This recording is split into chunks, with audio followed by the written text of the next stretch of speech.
కేసీఆర్ పై charge sheet అట, ఏది phone tapping లో. సో ఛార్జ్ షీట్ ఎందుకు ఇస్తున్నారు? ఛార్జ్ షీట్ వేయాలి, వేసి ఇమీడియట్ అరెస్ట్ చేస్తే దానికి ఒక విలువ ఉంటుంది, లేదంటే ఏం విలువ ఉండదు. సో ఫోన్ ట్యాపింగ్ కేసులో 2 వారాల్లో తుది నేరాభియోగాలు దాఖలకు సిట్ ఏర్పాట్లు, పక్కా ఆధారాలతో అభియోగాలు, సాక్షులుగా రివ్యూ కమిటీలోని అధికారులు, అప్రూవర్ గా ఒక ఐఏఎస్ అధికారి, నిందితుల జాబితాలో ప్రభాకర్ రావు కొడుకు అంటూ చూస్తాం. సో అప్రూవర్ గా ఒక ఐఏఎస్ అధికారి ఉన్నాడట.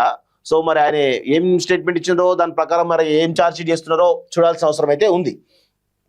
ఫోన్ ట్యాపింగ్ కేసులో 2 వారాల్లో నేరాభియోగ పత్రం ఛార్జ్ షీట్ దాఖలు చేయాలని సిట్ నిర్ణయించింది. అంటే 2 వారాలంటే ఇవాళ డేట్ 5వ తారీఖు, 5వ తారీఖు నుంచి 20వ తారీఖు వరకు టైం ఉన్నది. 20వ తారీఖు లోపు ఛార్జ్ షీట్ దాఖలు చేయాలని చెప్పేసి సిట్ ఒక నిర్ణయానికి వచ్చినట్టుగా తెలుస్తా ఉంది.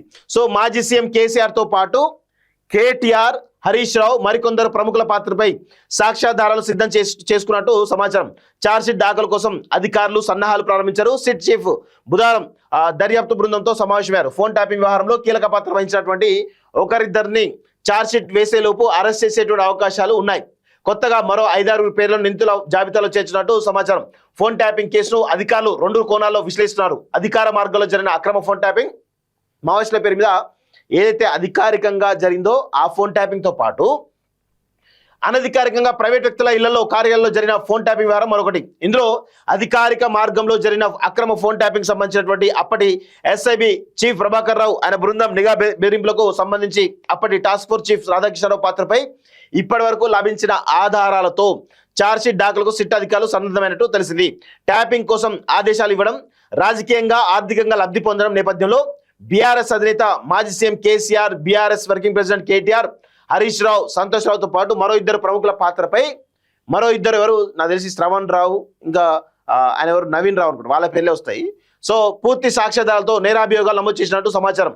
ఫోన్ ట్యాపింగ్ కు అనుమతులు ఇచ్చిన రివ్యూ కమిటీలోని అధికారులు ఈ కేసులో సాక్షులుగా ఒక ఐఏఎస్ అధికారిని అప్రూవర్ గా చూపించినట్టు తెలిసింది. ఫోన్ ట్యాపింగ్ సమాచారాన్ని అడ్డం పెట్టుకుని సదరు ఐఏఎస్ అధికారి ద్వారా భూముల గోల్మాల్ జరిగిన వ్యవహారంలో లబ్ధి పొందిన వారి ఆధారాలను సిట్ అధికారులు సేకరించినట్లు సమాచారం. ఇక ఈ కేసులో ఎస్ఐబి చీఫ్ ప్రభాకర్ రావు కుమారుడు నిశాంత్ రావును నిందితుల జాబితాలోకి చేర్చే అవకాశాలున్నట్టు తెలిసింది.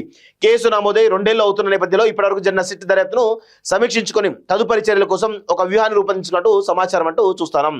సో ప్రభాకర్ రావు కొడుకు ఎవరైతే ఉన్నారో నిశాంత్ రావు చుట్టూ ఉచ్చు బిగుస్తున్నట్టుగా కనబడతా ఉంది. నాకు తెలిసి నిశాంత్ రావును అదేవిధంగా ఇటు సంతోష్ రావును కూడా అరెస్ట్ చేసేటువంటి అవకాశం ఉన్నట్టుగా అర్థమవుతా ఉంది. సో ఇప్పుడు ఫోన్ ట్యాపింగ్ లో 2 వారాల్లోగా అంటే 20వ తారీఖులోగా ఛార్జ్ షీట్ దాఖలు చేస్తున్నట్టుగా కనబడతా ఉంది. ఈ ఛార్జ్ షీట్ లోపే ఒక 2 అరెస్ట్ చేసేటువంటి అవకాశం ఉన్నట్టుగా అర్థమవుతుంది. దానిలో ప్రధానంగా సంతోష్ రావును అరెస్ట్ చేస్తారా, లేకపోతే నవీన్ రావును అరెస్ట్ చేస్తారా, లేకపోతే ప్రభాకర్ రావు కొడుకు నిశాంత్ రావును అరెస్ట్ చేస్తారా? సో మొత్తానికైతే అన్ని ఆధారాలు సేకరించి ఒక ఐఏఎస్ ఆఫీసర్ అప్రూవర్ గా మార్చుకొని మొత్తానికైతే ఈ ఫోన్ ట్యాపింగ్ లో కీలక అడుగు ముందడుగు పడుతున్నట్టుగా తెలుస్తా ఉంది. చూద్దాం మరి కొన్ని రోజులు అయితే దీనిపైన అసలు విషయం తెలిసేటువంటి అవకాశం అయితే కనబడతా ఉంది.